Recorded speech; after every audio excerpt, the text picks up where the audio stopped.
விஷச்சாராயம் அருந்தியதால் உடல்நலம் பாதிக்கப்பட்டு கள்ளக்குறிச்சி அரசு மருத்துவக் கல்லூரி மருத்துவமனையில் சிகிச்சை பெற்று வருபவர்களிடம் சிபிசிஐடி போலீசார் தொடர் விசாரணை நடத்தி வருகின்றனர். இதுகுறித்த கூடுதல் விவரங்களை நமது செய்தியாளர் சிவபிரகாசம் வழங்க கேட்கலாம். வணக்கம் சிவபிரகாசம், கூடுதல் விவரங்கள் என்ன பதிவு பண்ணுங்க? வணக்கம் வினிதா. கள்ளக்குறிச்சி மாவட்டம் கருணாபுரம், மாதவச்சேரி, சேஷசமுத்திரம் உள்ளிட்ட பல்வேறு பகுதிகளில் கள்ளச்சாராயம் குடித்து 60 பேர் உயிரிழந்தனர். மேலும் 150 பேர் கள்ளக்குறிச்சி அரசு மருத்துவமனை மற்றும் பாண்டிச்சேரி ஜிப்மர் மருத்துவமனை, சேலம் அரசு மருத்துவமனை, விழுப்புரம் அரசு மருத்துவமனைகளில் சிகிச்சை பெற்று வருகின்றனர்.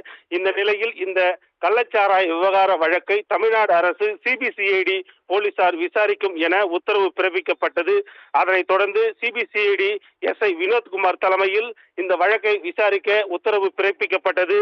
இந்த நிலையில் தற்போது சிபிசிஐடி போலீசார் அதாவது இந்த கள்ளச்சாராயம் தொடர்பாக கள்ளக்குறிச்சி காவல் நிலையத்தில் பதியப்பட்ட ஒரு வழக்கினையும், கச்சிராப்பாளையம் காவல் நிலையத்தில் பதியப்பட்ட ஒரு வழக்கினையும் சிபிசிஐடி போலீசார் வழக்கு பதிவு செய்து இந்த வழக்கில் கச்சிராப்பாளையம் காவல் நிலையத்தில் பதிவு செய்யப்பட்ட வழக்கு கொலை வழக்காக விசாரணை மேற்கொண்டு வரக்கூடிய நிலையில் தற்போது கள்ளக்குறிச்சி அரசு மருத்துவக் கல்லூரி மருத்துவமனையில் ஏடிஎஸ்பி கோமதி தலைமையிலான குழுவினர் தற்போது இங்கு கள்ளச்சாராயம் குடித்து உயிருக்கு ஆபத்தான நிலையில் போராடி கொண்டு இருப்பவர்களை ஒவ்வொருவராக தனித்தனியாக சந்தித்து, நீங்கள் எந்த மாதிரியான கள்ளச்சாராயம் குடித்தீர்கள், உங்களுக்கு எப்படி இருந்தது, எங்கு குடித்தீர்கள், எங்கு வாங்கி வந்து குடித்தீர்கள், நீங்கள் குடிக்கும் போது உங்களுக்கு எந்த மாதிரி அது இருந்தது என்ற பல்வேறு கோணங்களில் திருவி விசாரணை மேற்கொண்டு வருகின்றனர்.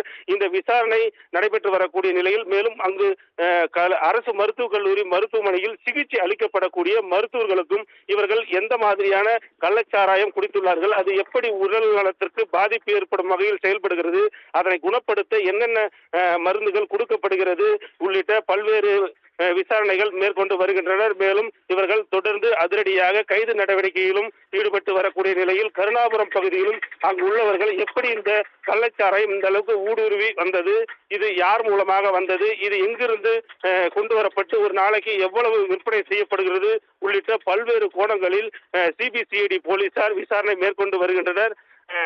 வினிதா, கூடுதல் விவரங்களுக்கு நன்றி சிவபிரகாசம்.